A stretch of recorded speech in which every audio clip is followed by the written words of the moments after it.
Hi, good morning, everyone. This is going to be a relatively quick video to talk about all the hype that's happening with ship customizations, pay to win, and all that other stuff. So I'm going to be a little bit controversial in here, and we'll see how that plays out.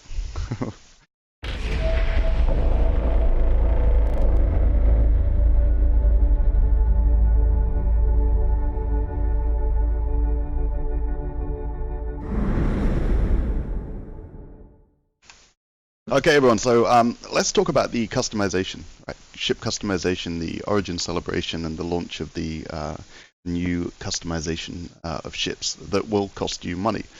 Um, like, what can people expect from this? Yeah. So first off, let me start with something. If you don't want to pay for ships, and if you don't want to pay real money to add stuff to your ships, then don't do it. Yeah, that's pretty simple concept. Um, but it's very difficult to then start a lot of hype about why this is wrong. And I think there's some general misconceptions that I wanna just add an alternate view to. So look, let's start off with a couple of things here.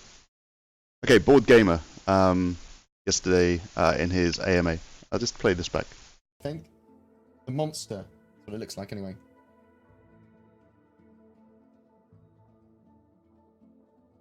As larger ships became customizable, do you feel that component loadout options will go up in price considering that some of the 300 packages are arguably overpriced? So, I feel that the weapons and items packages that are sold with the 300 series of ships are massively overpriced. Okay, let's take that for one instance, right? Massively overpriced. Let's explore this. Let's explore the concept of what overpriced is. The first thing is, currently, the amount of alpha UEC that is earnable in-game is not a benchmark for what it will be in the future. The benchmark for what this will be is the cost of buying UEC. That is what SIG will run their economy off. SIG will not say, currently it's $24 to buy 20,000 UEC. They're not going to suddenly change that to $2 to buy it. Their projections, their cost models, their capital and operational expense is going to be focused on the amount of revenue income from different areas of the game. That will create the basis of the in-game market. Now, if SIG believes and plans that the in-game market, where modules, components will be buildable, then I believe that the market will be manipulated inside like it has done in many other MMOs. For instance, in EVE Online, CCP openly manipulates the market, but it's the same model. Everything is based on the Plex price. So the foundation of pricing is going to be based on the buy-in value of the game. So currently, let's give you an example. A very standard, you can run bounty missions. In an hour's worth of running bounty missions, you are earning the equivalent of 48 US dollars in in-game currency per hour. Right? The market's fucked right now. Of course it is. Because there's no balance in the game. Because there wouldn't be, because of the state of the game. And if SIG was selling 20,000 UEC for $24, yeah, like, no shit. But let's explore what Board Gamer said. We're having a look here. I'll just bring this back up. So here's customization options for the 325, right? So base. I've got 8 selections on here. How do I clear them? Right. So we've got the Origin 325A at $70. Yep. And then we have things that you can add, right? So ship customization and what you pay for it is up to you. And you know, if you have an issue with paying $1 for a paint job, well, then don't do it.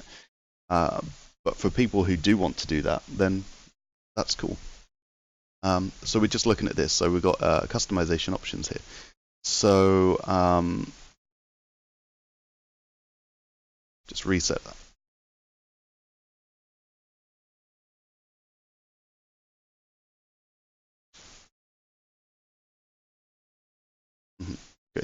great.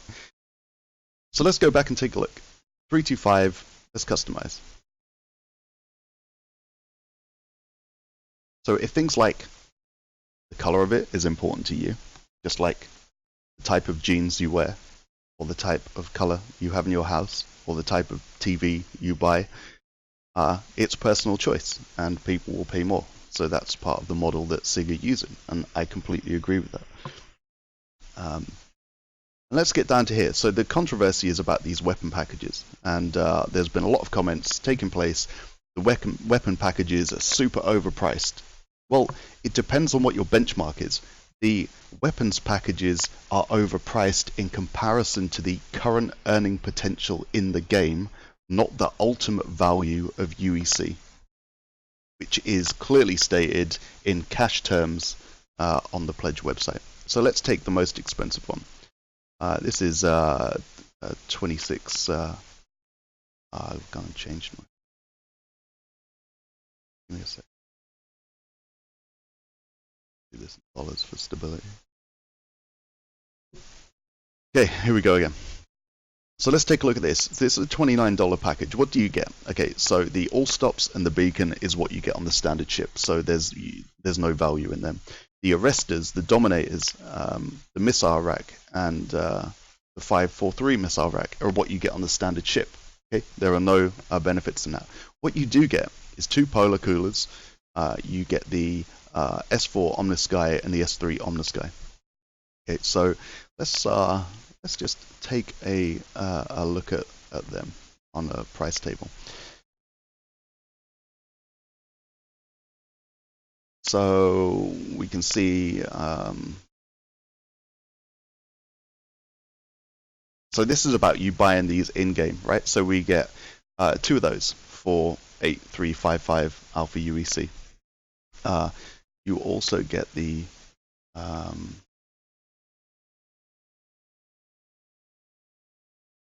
you get 2 of those. The S4 is in price for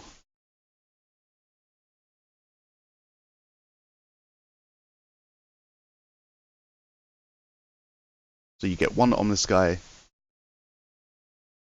That's in for 19,111. And then look at the coolers. So the polar coolers. Here. These are currently 3327. And look at the power plant. And the power plant is the B grade military. That's 14066.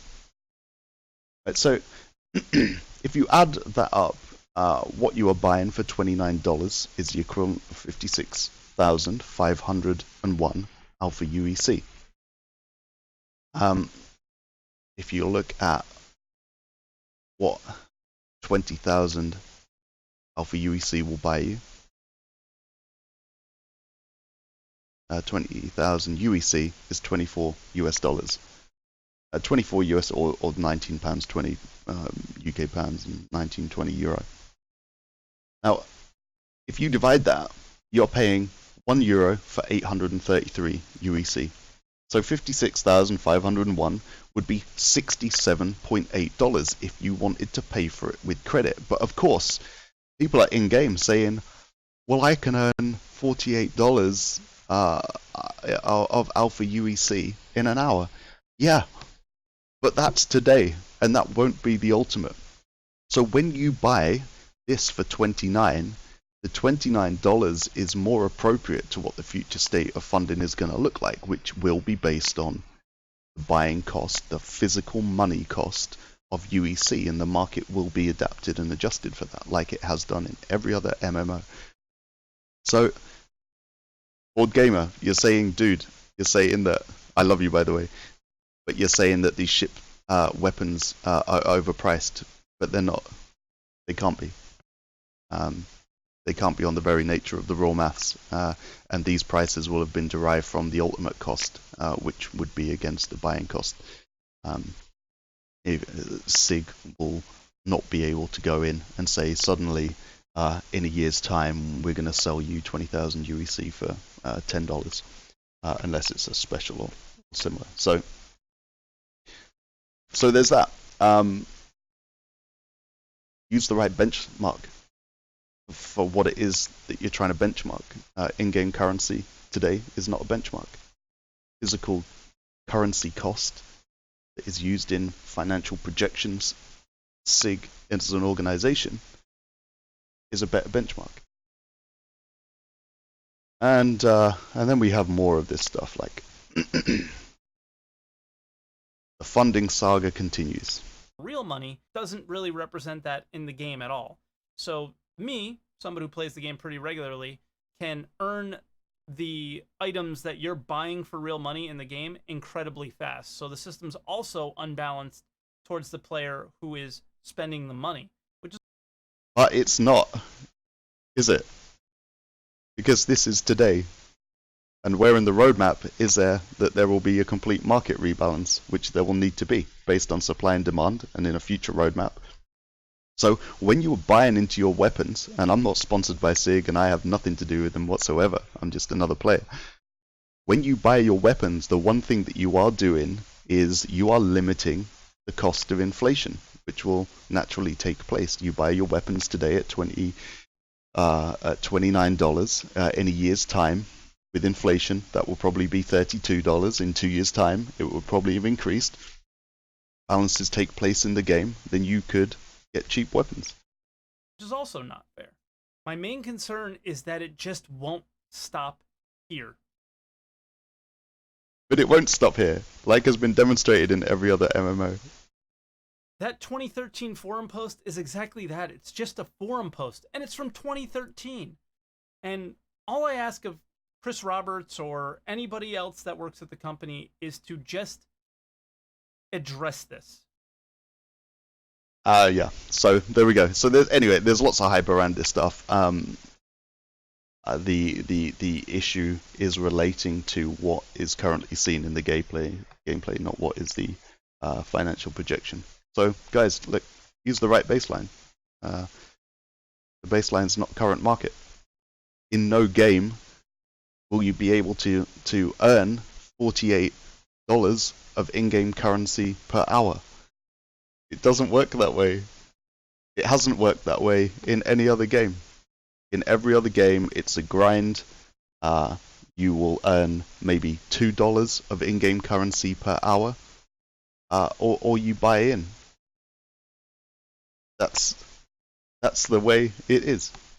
So, in terms of controversy, going back here, this $29 pack of weapons, if you want the weapons on your ship, is not overpriced. If anything, it's significantly underpriced. And it also covers you against inflation costs in the game. So I think SIG have been very fair in what they've done. They've based their price and pack on their own baseline, which would be the buying cost of UEC, which ultimately the entire game will be balanced about. That's the way the finances would have to work inside SIG as an organization. And this whole notion of, I can earn this in-game in half an hour doing missions, yeah, you can today, and that's great. But that will not be the case in the future. So what SIG is doing is giving you an opportunity to go and buy in at a lower cost, and ultimately, at some point in time, you will not have to grind so much. And that is the very essence of pay in a game. You pay to progress. There is no pay to win in Star Citizen. There is no win in Star Citizen. You only pay to not grind, and that's it. And if you've got all day to game and you love the grind, then do the grind. If you don't, and you would rather not buy a cup of fucking Starbucks, and you would rather buy in-game currency, then buy in-game currency. But all of the hype is just crazy, and a lot of it is not grounded. A lot of it is just grounded on what is in the game today. That will not be the case. No way ever that you would earn $48 of in-game currency per hour. SIG would not be able to deal with that. It would fucking bankrupt them, and uh, you know. So how anyone would use that as a baseline, I don't know. Board Gamer, I'm not having a pop at you, dude. I love you. I think your videos are great. But I think on this one, I think your view of ship packages being overpriced is not grounded on maths, dude. So there it is. I know that some people will not like this video, but I'm sorry. I think what SIG is doing, personally, is the right thing. They need to continue. They shouldn't have a publisher, and they will rely on revenue streams for people that want to buy in. Nobody is forced into this. Nobody is forced into paying for paint. It's a personal choice. And if you don't like it, don't do it. And if you do like it, do it and enjoy it.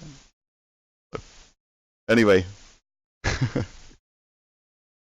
leave some comments, share some thoughts. If you think I'm wrong, tell me I'm wrong. It's cool. I'll enjoy the debate. It will be fun. But just remember, it's a long time for the game to launch. There will be inflation in the cost of buying in on certain things. You buy in now with the things that you really want, then you are protecting yourself against that inflation. And please, whatever you do, do not base any decisions on the current earning capability of the game.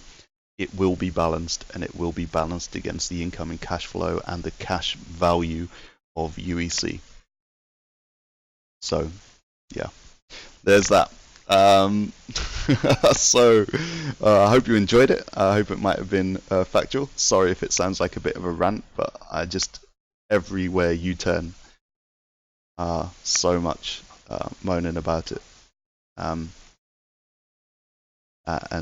I share a different view to that. I think it's good. I think it's healthy for the game. I think it's healthy for development.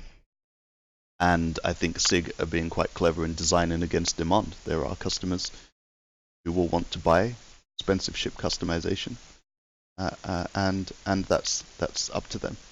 And then there will be people that don't like it. Just remember, ladies and gents, there is no pay to win in this game. There is no fucking collect your first prize on the way out of the game. That does not exist. One thing I will agree is you pay to not grind.